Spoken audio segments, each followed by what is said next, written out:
আসসালামু আলাইকুম এভরিওয়ান, আশা করি সবাই ভালো আছেন। ফিরে এলাম আরও একটি নতুন ভিডিও নিয়ে। আমি আছি আপনাদের সাথে মোহাম্মদ আসিফ পারভেজ। আজকে আমরা আপনাদের সাথে খুবই গুরুত্বপূর্ণ একটি টপিক নিয়ে আলোচনা করব। আজকের টপিক স্মিথ সিস্টেম। আসলে স্মিথ সিস্টেমটা কি সেটা আমি আগে একটু এক্সপ্লেইন করি।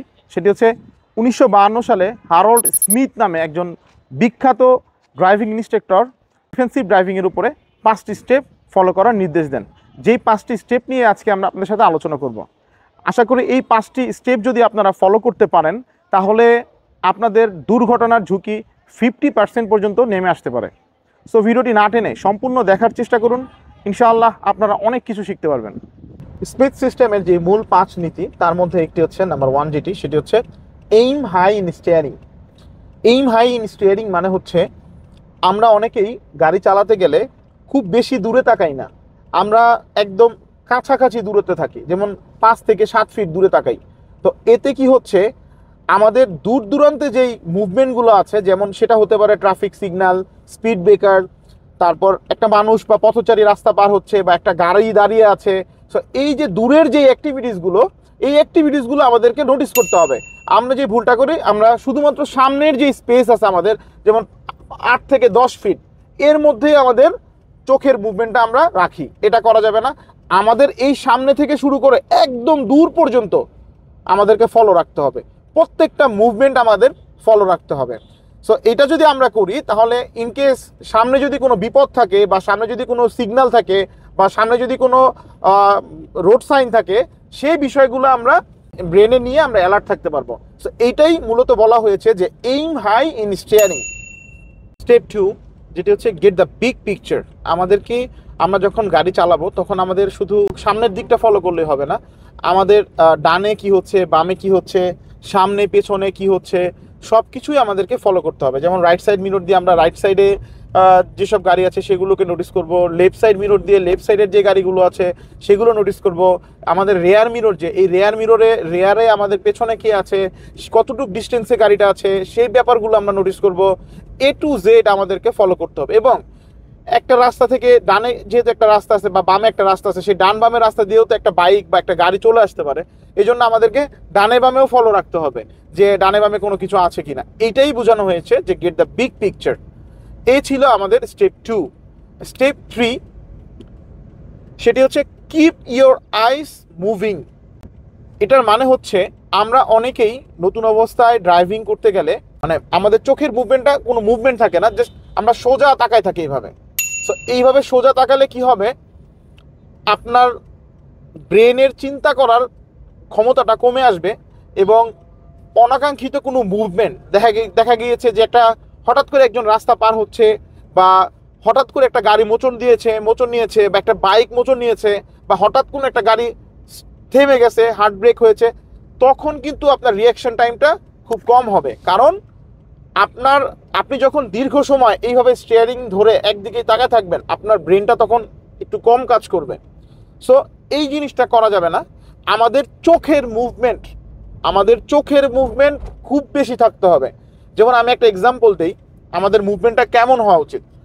যারা নিরাপত্তা কর্মী থাকে, ধরেন সিকিউরিটি ফোর্স বা বডিগার্ড, যে কোনো বডিগার্ডেরই দেখবেন চোখের মুভমেন্ট অলওয়েজ একদিকে না, ডানে বামে সবার মুভমেন্টগুলো তারা নোটিস করেন। কারণ যে একজনের মুভমেন্ট দেখে তারা অ্যালার্ট থাকে যে এখান থেকে কোনো একটা সমস্যা হতে পারে কিনা বা কেউ একটা কোনো ঝামেলা করতে পারে কিনা। সেজন্য কিন্তু সে কন্টিনিউয়াসলি মুভমেন্টের মধ্যে রাখে তার চোখের। সো আমরা যখন এই স্টিয়ারিং হুইলে বসবো এবং আমাদের সেফটির কথা বিবেচনা করে আমাদেরকেও এই কমান্ডো বা এই আর্মির মতো আমাদের অ্যালার্ট থাকতে হবে। কি অ্যালার্ট থাকতে হবে, যে ডানে বামে থেকে অনাকাঙ্ক্ষিত কোনো কিছু যদি চলে আসে আমাদের গাড়ির সামনে, আমরা যেন টাইম টু টাইম ব্রেক করতে পারি বা আমরা যেন নিজেদেরকে সেভ করতে পারি। এমন হতে পারে যে আপনার সামনের গাড়িটা হঠাৎ হার্ট ব্রেক করছে, তখন আপনি যেন পর্যাপ্ত সময় পান ব্রেক করার, সেই জিনিসটা আপনি অ্যালার্ট থাকতে পারবেন আগে থেকে। যদি বা দেখতেছেন যে একটা লোক দাঁড়ায় আছে, হঠাৎ সে দৌড় দিয়ে চলে আসছে, রাস্তা পার হচ্ছে, সো আপনি যদি ওই যে একদিকে তাকা থাকেন, সে হঠাৎ চলে আসলে আপনি তখন রিয়াকশন টাইম দিয়ে আর কোলাইতে পারবেন না। দেখা গেছে আপনি একটা মানে লাগাই দিলেন, অ্যাক্সিডেন্ট করে ফেলেন। আর আপনি যদি আগে থেকেই আপনার ব্রেনে থাকে যে এই লোকটা তো মানে উইয়ার্ড মুভমেন্টে আছে, যে কোনো মুহূর্তেই রাস্তার মাঝখানে চলে আসতে পারে, তখন কিন্তু আপনি আগে থেকে অ্যালার্ট থেকে আপনার গাড়ির গতিটা নিয়ন্ত্রণে নিয়ে আসতে পারেন, অথবা গাড়িটা ব্রেকে পানি আসতে পারেন। এর ফলে কিন্তু আপনি নিজে সেফ থাকলেন। এটাই মূলত বোঝানো হয়েছে keep your eyes moving. Step 4 সেটি হচ্ছে leave yourself an out. এটার মানে হচ্ছে আমরা যখন গাড়ি চালাই তখন অনেকেই যে ভুল কাজটি করি সেটি হচ্ছে আমরা সামনের গাড়ির সাথে ওই রকম স্পেস রাখি না। দেখা গেছে যে এই যে এরকম লাইক এই যে দেখেন, আমি একটু কাছে যেয়ে দেখাই, জাস্ট এত কাছে কাছে যেয়ে আমরা গাড়ি চালাই স্পিডে। সো এইটা করা যাবে না, এইটা করা যাবে না। সবসময় আমাদেরকে একটা সেফ ডিস্টেন্স মেনটেন করতে হবে। কেন? কারণ হচ্ছে এইটাই যে সামনের গাড়ি যে কোনো সময় যে কোনো মুহূর্তে হার্ড ব্রেক করতে পারে। সো যদি হার্ড ব্রেক করে সেক্ষেত্রে যেন আমরা পর্যাপ্ত জায়গা পাই আমাদের গাড়িটাকে আমরা সেফ করার জন্য বা ব্রেক করার জন্য। আবার অনেক সময় যেটা হয় সেটি হচ্ছে সামনের গাড়ি হার্ড ব্রেক করছে, আমি ডানে বা বাঁয়ে কেটে বের হয়ে যাব। হ্যাঁ, সো এরকম সিচুয়েশনেও আমরা অনেকে রাখতে পারি না, ডানে বাঁয়ে জায়গা রাখি না, এক পাশ চাপায় চাপায় গাড়ি চালাই। এই জিনিসটা করা যাবে না।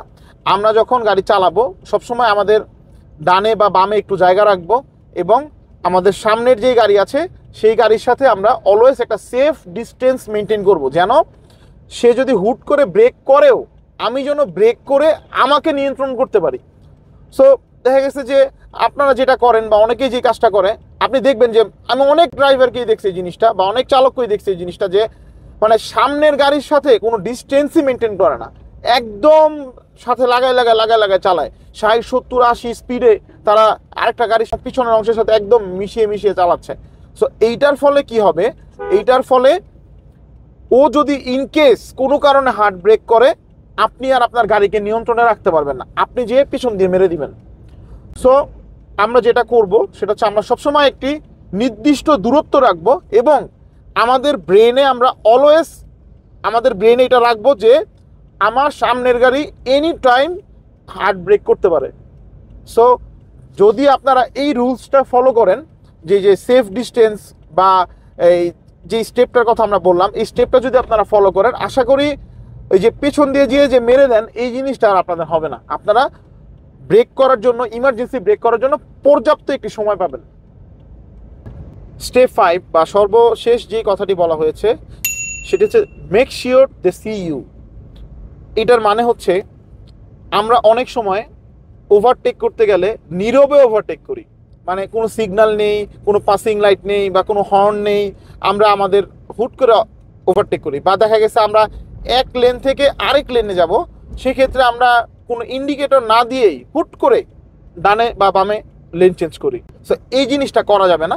আমাদেরকে অবশ্যই আমার বিপরীত পাশের গাড়ি বা আমার সামনের গাড়ি বা আমি যাকে ওভারটেক করতেছি তাদের নজরে আগে আমার আসতে হবে, তারপর আমরা ওভারটেক করি বা তাকে পাস করি বা লেন চেঞ্জ করি, এই বিষয়গুলো করতে হবে।